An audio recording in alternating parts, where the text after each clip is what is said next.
पूर्व में हमने राजपूतों की उत्पत्ति के विभिन्न सिद्धांत पढ़े।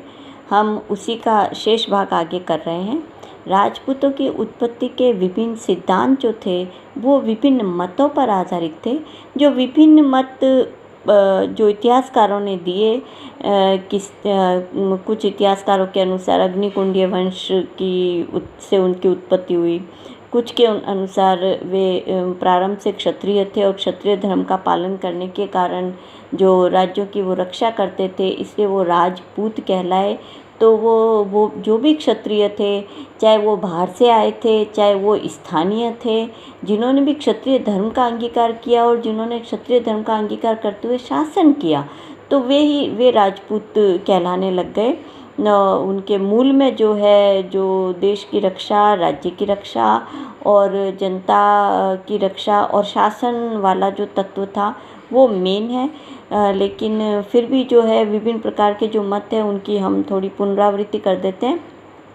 उसमें आप देखिए, अग्निकुंड का सिद्धांत है कि जो आबू पर्वत पर हवन किया गया, अग्निकुंड में जो किया गया यज्ञ, उसके क्षत्रिय वंश यानी कि उससे राजपूत वंश की उत्पत्ति हुई और जिन्होंने क्षत्रिय धर्म अंगीकार किया।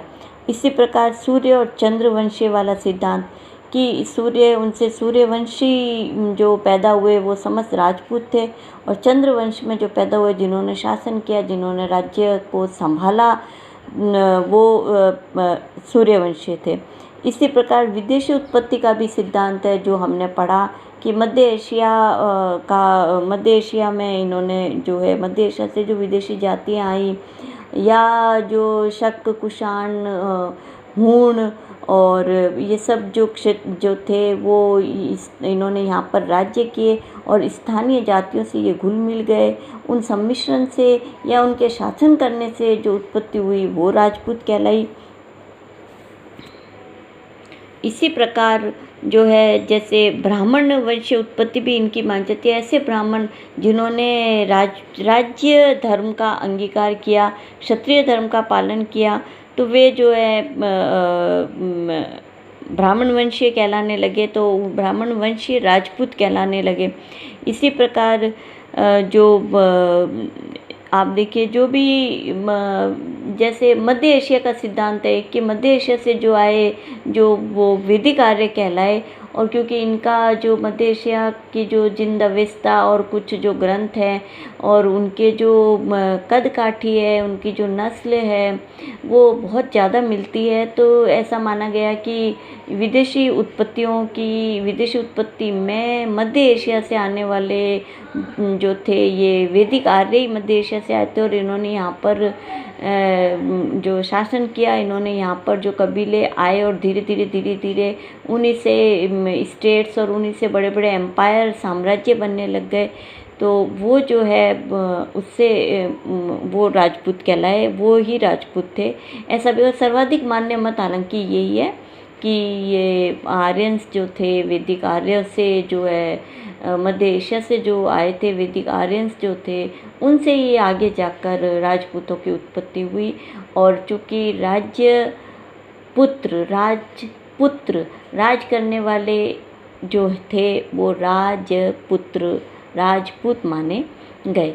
अब मैं आपको कुछ ये बताऊं कि प्रमुख जो राजपूत वंश डायनेस्टीज़ कौन कौन सी थी जिन्होंने यहाँ पर शासन किया, राजस्थान पर किया और बाहर के एरियों पर भी किया।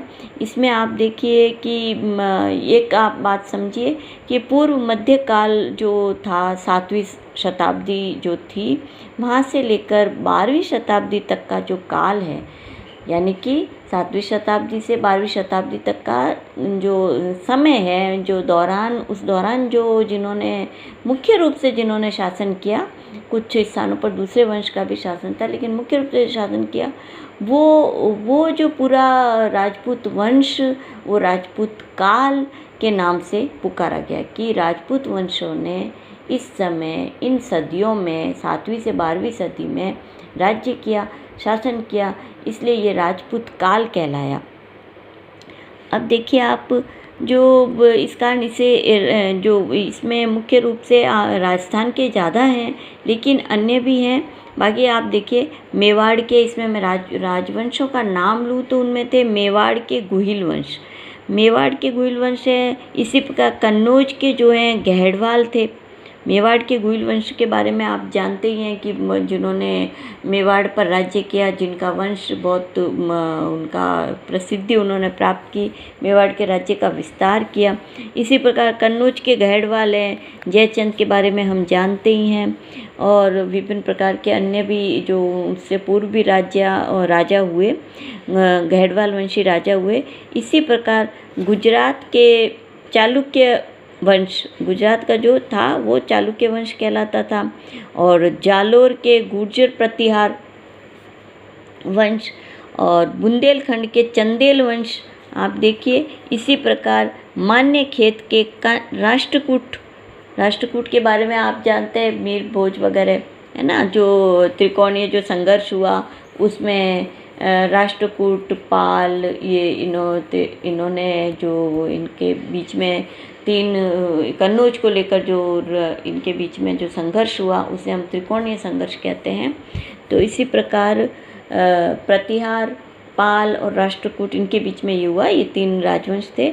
इसी प्रकार जो है आप देखिए शाकंभरी के चाहमान या चौहान, उज्जैन जिसे पहले अवंती पुकारा जाता था, के गुर्जर प्रतिहार, और उसके बाद में आप देखिए मालवा के परमार, कन्नौज के भी गुर्जर प्रतिहार, और कन्नौज के गहड़वाल भी हैं, कन्नौज के गुर्जर प्रतिहार भी हैं। इसी प्रकार बंगाल के पाल, त्रिपुरी के कलचुरी।